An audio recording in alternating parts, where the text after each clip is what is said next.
Hai Champions, jumpa lagi dengan Mr. Kiki. Semoga kalian semua dalam keadaan tubuh yang sehat.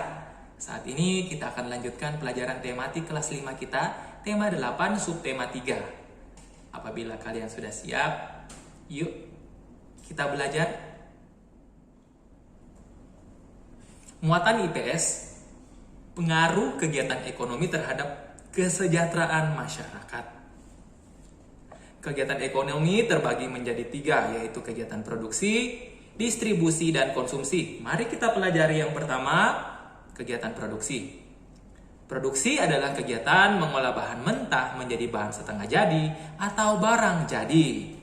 Pelaku atau orang yang melakukan kegiatan produksi disebut produsen. Jadi kegiatan produksi ini memerlukan pekerja untuk mengolah bahan mentah menjadi bahan setengah jadi atau bahan jadi tadi ya.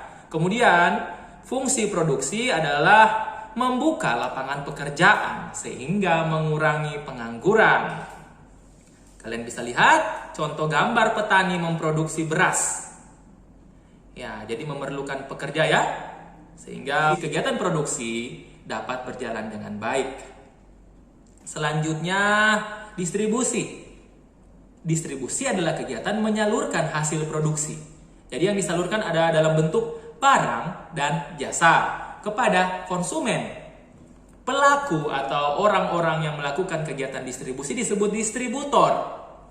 Fungsi distribusi untuk memeratakan hasil produksi sehingga membantu masyarakat memenuhi kebutuhan hidup. Bisa dilihat ya, ada gambar-gambar beras dalam karung yang akan didistribusikan atau disalurkan ke sejumlah wilayah. Selanjutnya ada yang namanya konsumsi. Konsumsi adalah kegiatan memanfaatkan dan menggunakan hasil produksi. Dalam hal ini hasil produksi bisa berupa barang dan jasa untuk memenuhi kebutuhan hidup. Jadi konsumsi ini tujuannya adalah untuk memenuhi kebutuhan hidup. Orang-orang yang melakukan kegiatan konsumsi disebut konsumen. Mari kita lihat gambar seorang pembeli ya yang bertindak sebagai konsumen tentunya yang sedang membeli beras. Selanjutnya, manfaat dari suatu kegiatan ekonomi. Manfaat suatu kegiatan ekonomi adalah menghasilkan produk dalam bentuk barang atau jasa. Ya, produk yang dihasilkan bisa melibatkan lebih dari satu kegiatan ekonomi. Contohnya produk mebel yang akan dijelaskan berikut ini. Kalian bisa lihat gambarnya ya. Di gambar pertama terlihat seorang bapak bersama batang-batang kayu yang besar-besar itu. Ya, ini adalah proses awal. Industri kayu berperan sebagai produsen kayu dari hutan. Lalu kalian bisa lihat gambar kedua.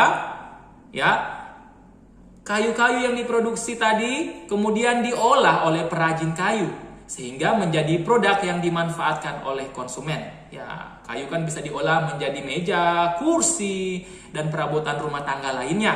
Lalu lihat gambar ketiga. Selanjutnya, kayu dari perajin tadi disalurkan atau dijual oleh penjual mebel dan konsumen akan membeli, ya. Jadi seperti itu. Selanjutnya, muatan SBDP gambar cerita.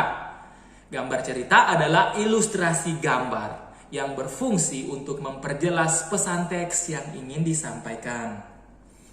Contoh gambar cerita yaitu buku-buku cerita bergambar, komik, novel, majalah anak, poster, brosur, buku pelajaran sekolah, dan lain sebagainya. Ya, jadi contoh-contoh ini dilengkapi dengan gambar cerita ya. Perhatikan contoh poster imbauan membuang sampah pada tempatnya.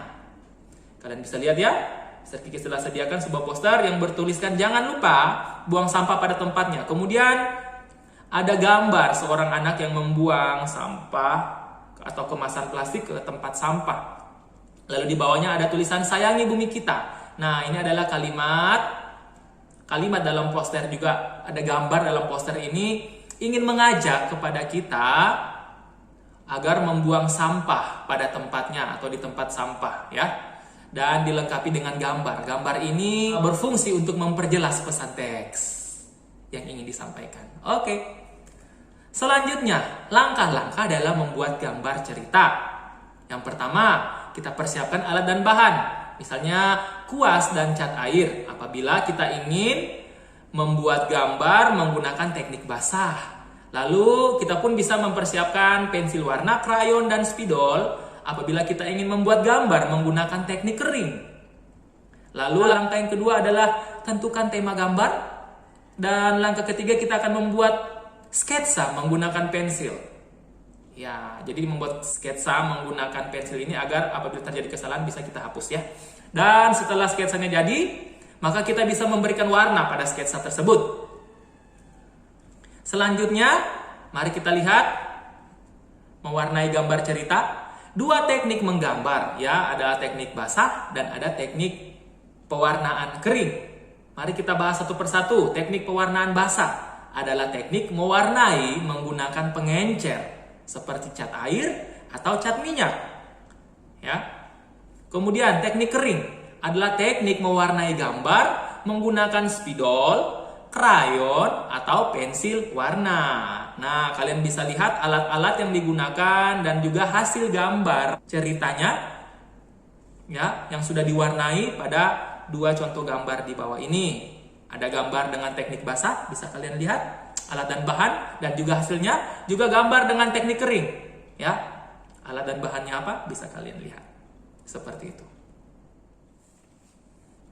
Oke, jadi seperti itu ya video pembelajaran kita saat ini. Semoga kalian dapat mengerti dan semoga video ini dapat berguna bagi kalian. Pesan Mr. Kiki agar kalian tetap menjaga kesehatan, tetap menjaga kebersihan, dan juga tetap semangat untuk belajar tentunya. Sampai jumpa pada video-video pembelajaran selanjutnya ya.